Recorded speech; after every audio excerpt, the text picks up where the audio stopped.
Кирха Святой Катарины в Тарау, ныне поселок Владимирово. Кирха была построена в XIV веке. На самом верху церкви была установлена статуя Святой Катарины. В 1805 году кирха была капитально отремонтирована, а в 1910 году кирха сгорела, но позже здание было отреставрировано. Кирха в Тарау причастна к рождению знаменитой песни «Анхен из Тарау», написанной Симоном Дахом. В 1636 году в кирхе происходило венчание Анхен, дочери местного пастора Мартина Нендера. Симон Дах, присутствовавший на венчании, влюбился в Анхен и написал о своей любви в стихах. Позже на эти стихи была написана музыка. Теперь это популярная народная песня в Германии и Австрии.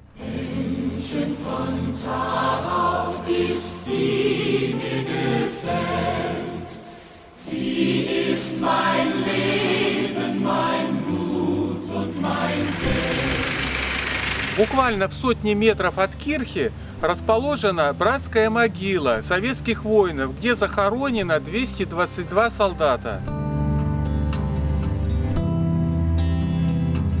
В XVIII веке во время закладки парка прусским министром Браксайном были высажены 4 дуба. И середина между этими дубами, по прусскому поверью, считается местом силы. Вот оно, место силы.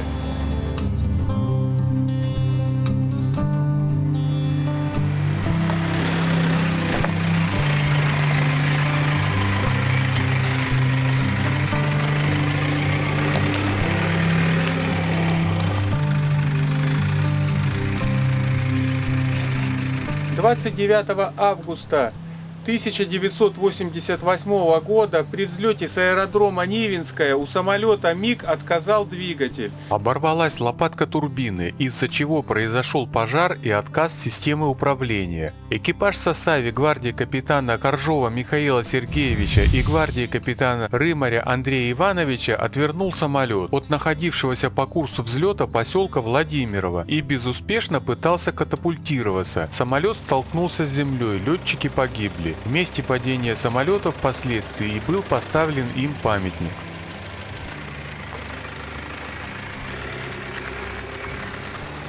Мы в поселке Нивинское на бывшем немецком аэродроме Есау. Аэродром расположен в 18 километрах от Калининграда и официально носит название «Северный». Довольно часто аэродром упоминают как Нивинский по названию соседнего поселка Нивинское, бывшее название Виттенберг. Строительство военно-испытательного аэродрома Есау было окончено в 1936 году. Аэродром считался одним из лучших аэродромов Восточной Пруссии. Основным предназначением аэродрома, кроме военных целей, были летные и боевые испытания ракетных истребителей-перехватчиков Мессершмитт МЕ-163 «Комет». Также здесь базировались двухдвигательные тяжелые стратегические истребители Мессершмитт БФ-110 и транспортные самолеты средней дальности Арада АР-232. Во время Второй мировой войны Есау был взят в апреле 1945 года частями Третьего Белорусского фронта. После полного восстановления инфраструктуры аэродрома с октября 1952 года на нем стал базироваться легендарный 689-й гвардейский Сандомирский ордена Александра Невского истребительный авиационный полк имени трижды Героя Советского Союза маршала авиации Покрышкина.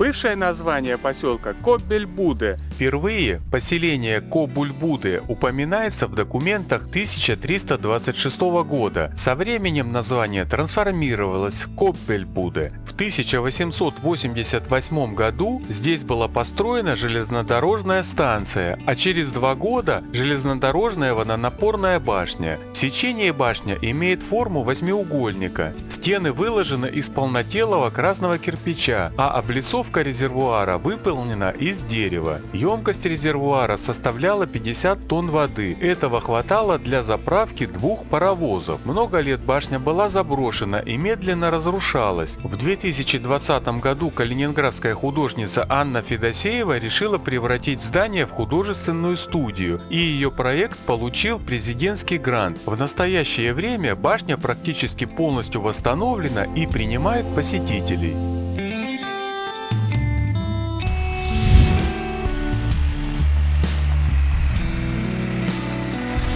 Остановились на ночевку недалеко от поселка Корнево. До поселка около 3-4 километров на берегу живописного озера с чистой водой. По дороге на Пограничный мы обратили внимание на пастбище.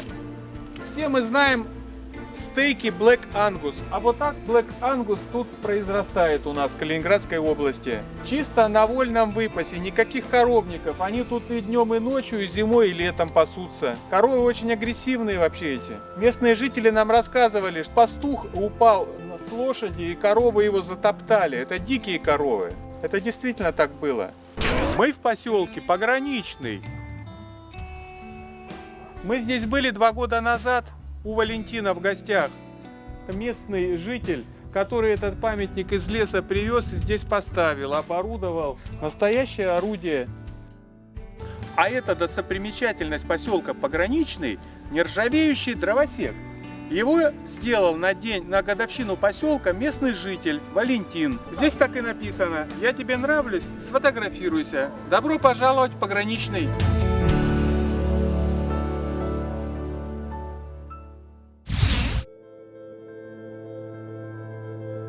Поселок Корнево до 1945 года был уютный восточно-прусский городок Цинтен, который был основан в 1313 году. В 1930 году была проложена железная дорога из Преси-Шилау, ныне Багратионовск, в Хайлингетбаль, ныне Мамоново, через Цинтен. И Цинтен стал важным железнодорожным узлом. Здесь сходились 4 направления: на Преси-Шилау, на Хайлингетбаль, на Коббельбуде. И дорога на юг, на территорию нынешней Польши. Станция Цинтен имела собственное паровозное депо. В годы Второй мировой войны в Цинтене располагался немецкий опорный пункт. Бои за этот город отличались особой исключительной жестокостью и упорством и длились почти 2 недели. Город был практически уничтожен и стерт с лица земли.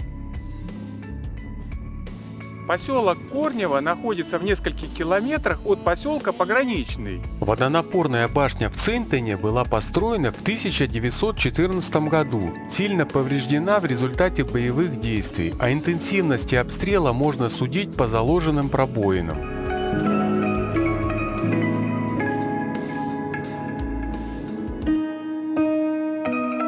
На самом высоком месте поселка Корнево расположен монумент погибшим 5312 человек.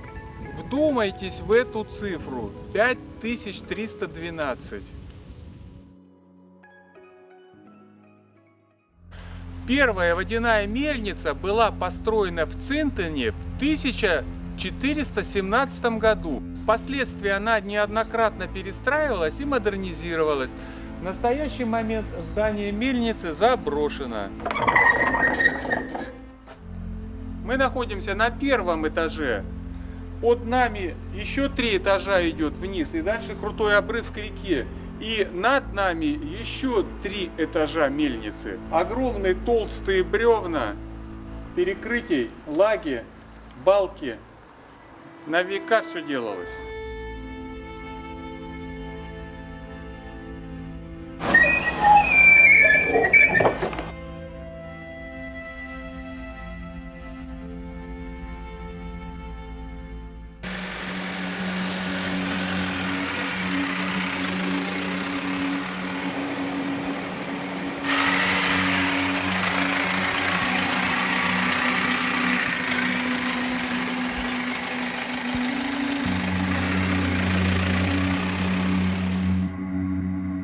Поселок Долгоруково. Немецкое название Дом Тау. Кирха лютеранская была построена в 1936 году. Во время боевых действий кирха практически не пострадала. В настоящее время это дом культуры.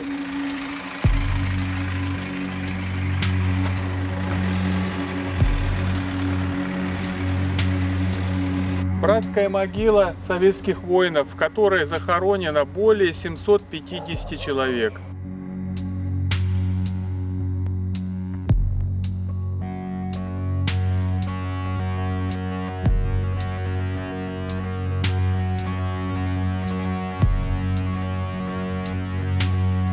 Вдали видны казармы военного городка Штаблак-Норд, построенного в 1935 году вместе с железнодорожной станцией для первой кавалерийской дивизии вермахта. В 1941 году на ее базе была сформирована 24-я танковая дивизия, впоследствии разгромленная под Сталинградом. До конца войны Штаблак являлся одним из крупнейших в Германии учебно-тренировочных центров. В 1944 году Штаблак из-под Ленинграда были выведены остатки испанской голубой дивизии, и здесь была сформирована добровольческая дивизия СС «Валлония».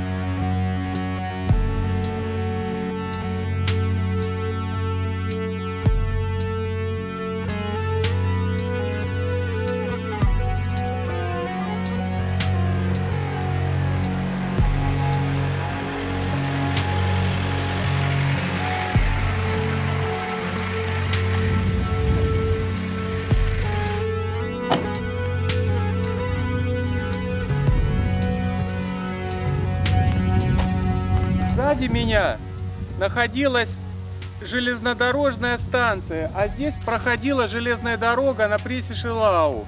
Это остатки железнодорожной станции. А в этой стороне располагался концентрационный лагерь. В непосредственной близости от военного городка был расположен концентрационный лагерь Шталак-1А Штаблак. Информации о точном количестве военнопленных, находившихся в лагере, отсутствует. В общей сложности за годы существования через него прошли около 255 тысяч человек разных стран. На территории Калининградской области с 1939 по май 1945 года насчитывалось более 50 трудовых лагерей для военнопленных. Лагерей смерти, где убийство пленных было поставлено на поток, среди них не было.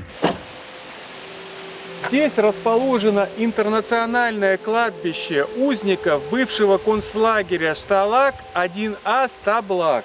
На территории лагеря располагалось около 48 бараков. Каждый барак вмещал 500 человек. Для советских солдат было выделено всего 2 барака. Поляки, французы, бельгийцы и итальянцы имели право на переписку. Имели все, кроме советских пленных. Питались наши солдаты тоже хуже всех. Иностранных солдат погребали в отдельных могилах, на которых указывалась информация о захороненном. Советских же военнопленных хоронили в больших братских могилах. К окончанию войны на лагерном кладбище находилось 343 одиночные могилы и 14 братских захоронений. По приблизительным оценкам, на интернациональном кладбище захоронено около 5000 военнопленных. Отъехали немножко от памятника, и буквально тут 100 метров, 200, и вотчина пограничников. Туда не полезем, они ругаются очень. У них даже камера там стоит. Сейчас приеду.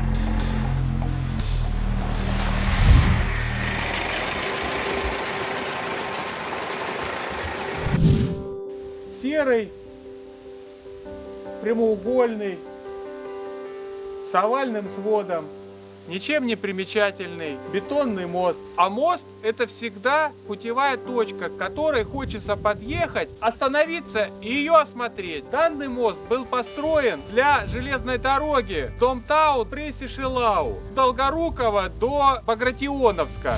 Мост мостом, а обед по расписанию.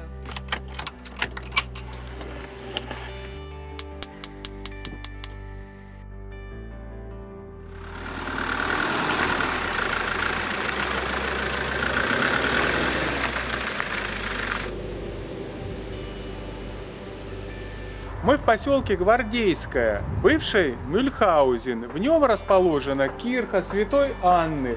Дата постройки кирхи 1305 год. Кирха Святой Анны в XIII веке была католической, а с начала XVI века и до настоящего времени – лютеранская. Во время боевых действий Второй мировой войны практически не пострадала. В послевоенные годы использовалась в качестве зернохранилища. Церковь орденского периода уникальна. Эта кирха сохранилась в первозданном виде и считается лучшей по сохранности среди других католических памятников архитектуры Калининградской области.